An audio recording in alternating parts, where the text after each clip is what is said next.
Good morning, good afternoon, or good evening, depending on what time of the day you're watching this and where in the world you're watching this. Just doing a quick what's on the table at the moment. It's been a while since I've done a video. Um, Went through a bit of a down patch, not being able to get the mojo to paint.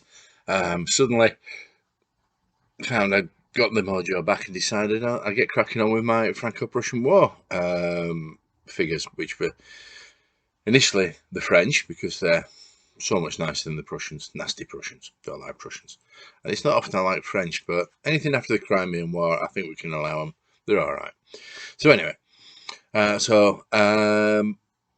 ages back, I bought the Eagles of Empire's starter set, which was an absolute bargain. You got two units of French line, 2 units of Prussian line. You got the rules, etc., etc., etc., and it was really good. So I bought those, assembled them, primed them, and then promptly left them in a box at the side. Recently, I noticed that Carl from Messrs Miniatures was selling off some other Franco-Prussian War things, some Perry's miniatures, Prussians, plastic ones, and some more French. So I thought, okay. But first of all, so he was selling off the mitrailleurs, which is the early French version of a machine gun. Fantastic piece of kit in 1870. Underused by the French, as it turns out, simply because they didn't know how to use it in an effective way. Anyway, so I bought that. I bought the boxes of Prussians that he had for sale, which was the Prussians, and they are the advancing ones. And then we have the also, hey guys, I also have the skirmishing ones. So I've got now approximately 110 Prussian figures to paint. What was it 36, 72 to assemble, and approximately 100 to paint, but I have started on those. I also put an order in at Charlie Foxtrot for some bases for these guys, because the changes that happened between, say, 1865 with the American Civil War and 1870 with the Franco-Prussian War really meant that the idea of standing in line and blasting away at each other had gone out the window. So it was a freer movement on the battlefield. So I bought some bases from Charlie Foxtrot so that I could base them on the penny pieces and then put them into the movement trays. Whilst I was on the website, I also spotted this, which is absolutely amazing. It's a emplacement for artillery or well, anything you want, but it's a resin cast of gabions and logs. Now the gabions would have been filled with rubble, sand, anything you can get your hands on, really, just to finish them. So that's going to be a little project, and I'm going to film this because also I recently bought, and if I can see it anywhere, where's it gone? Oh, it's disappeared. But anyway, I recently bought a small handheld air gun. I'm sure you've seen them popping up on Facebook and things like that. And it's the one where it has a canister of the canister there, which is the compressor, and the air gun on top. Now, it was around 60 quid, which, if it doesn't work out or I don't enjoy it, then that's fair enough. It's not too bad. So I still can't see it. I don't know where I've put it. It's somewhere in amongst all this lot anyway.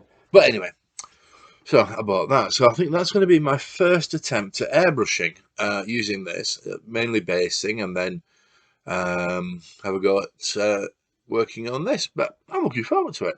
So I'm going to video this. So we'll do it as a complete and utter newbie's attempt at something with an airbrush. So what else have I bought recently? done recently.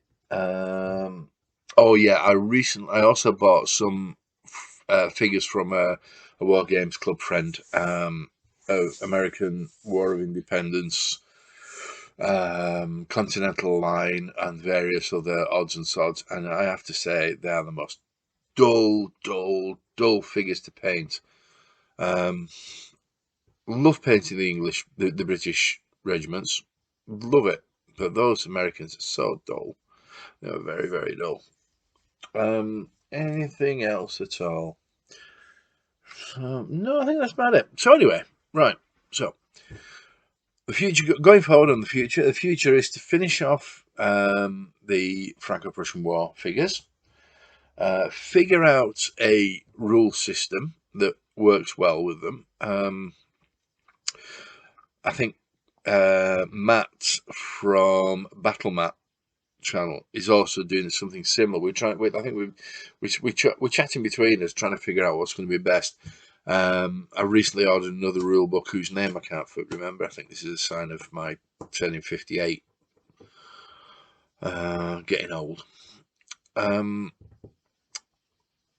It'll come to me. But anyway, so I've recently ordered a book which is Victorian period wargaming.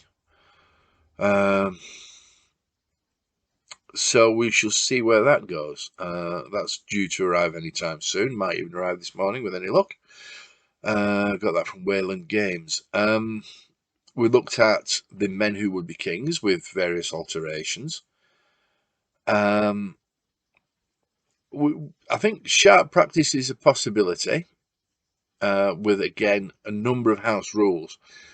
The big difference certainly between the French and the Prussian armies is that the French rifle, the chassepot, had quite a better range than the German Dreiser needle guns.